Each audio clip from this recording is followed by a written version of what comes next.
Okay, guys, I'm here for episode 7 of Revisiting the Rumble, the review series where I revisit every Royal Rumble from 1988 till 2015. The 2016 Royal Rumble will be its own review, and not a part of this series. This episode is about Royal Rumble 1994, which, as of the first 7, is the weakest of the 7.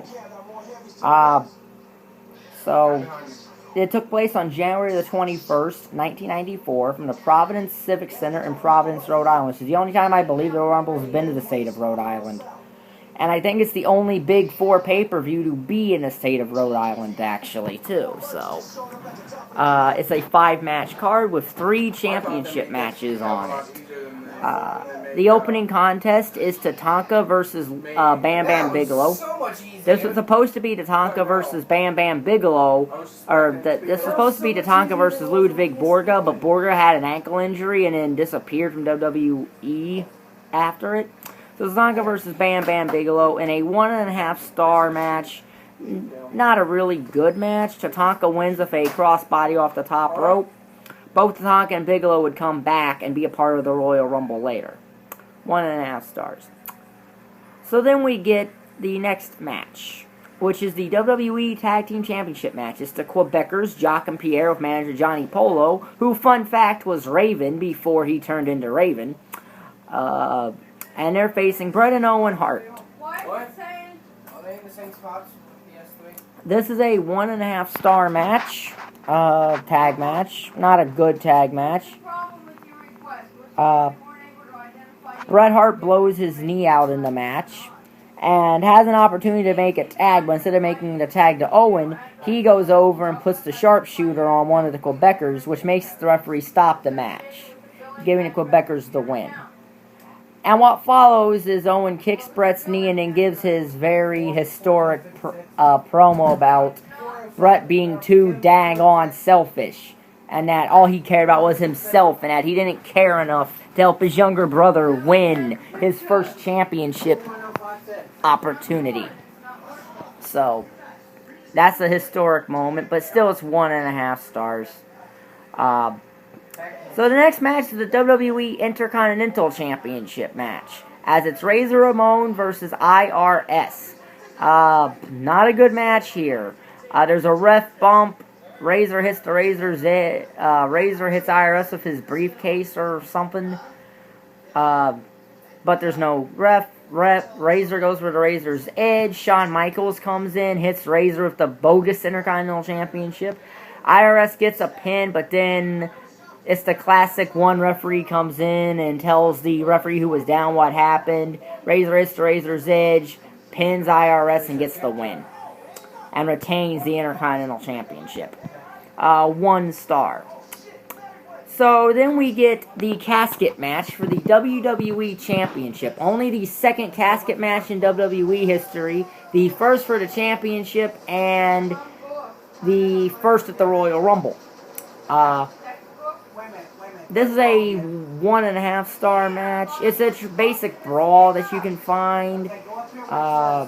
It's Yokozuna versus The Undertaker. It's like I said, it's a traditional brawl like most casket matches are. There's not a lot of wrestling in them. So, finish comes when basically the entire heel roster comes in and helps Yokozuna put Undertaker in the casket. And then Taker basically went off, took some time off till SummerSlam with that really, really bad Undertaker vs. Undertaker match at SummerSlam 94, but Yokozuna won. So, like I said, 1.5 stars.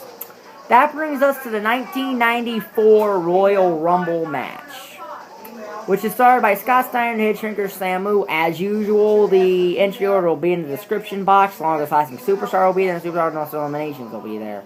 Notable Royal Rumble rookies in this match is Bam Bam Bigelow, as it's his only Royal Rumble match he was ever in. Lex Luger and Diesel / Kevin Nash all made their Royal Rumble debuts here that were notable. There were a few others, but none of them were real notables. This also is the only Royal Rumble that has 27 eliminations, and I'll get to that when I talk about the end of the Royal Rumble. The final four of this Royal Rumble were Lex Luger, Bret Hart, Fatu, and Shawn Michaels. So yes, Rikishi's been in the final four of a Royal Rumble, just not as Rikishi.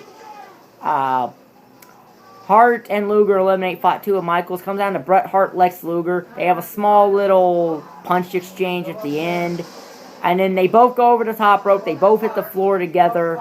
And we are introduced to the first ever Royal Rumble that has co-winners of the Royal Rumble. Yes, co-winners of the Royal Rumble. Bret Hart and Lex Luger. This is the dumbest finish to the Royal Rumble match. I give the Royal Rumble 1.5 stars, by the way. And not just due to the finish. The finish is still stupid. I've always maintained this was stupid because the only thing that would have made that technically be smart if they just put Yoko, Luger, and Hart all in the same match at WrestleMania 10. Then you actually make sense. With how they did it, it didn't make any sense. And you could have just had Bret Hart and Lex Luger have a match the next night on Raw to actually determine that. It was one of those things where I don't think the WWE really knew who they wanted to win the Rumble, so they just gave it to Luger and Hart. I get that they tried to do something different with the finish of the Royal Rumble, but in my opinion, it doesn't work. And it didn't work because this is kind of stupid. So, out of 25 stars, this show gets a 7. Yeah, a 7. 4 half-star, 1.5 star matches, and 1 1-star match equal a 7-star show out of a possible 25, which makes this a D. Which makes this a D. Not a D+, plus. It would have to get to at least 10 to be a D+, plus, but it's a D. It's a solid D show. The worst Royal Rumble of the first 7 so far, as of now. 95 will be next in this video. This will be in 95 is next in this series, and this will be in the Revisiting Rumble playlist. So if you like this video, like button is down there, subscribe button is down there, and thank you for watching. Bye.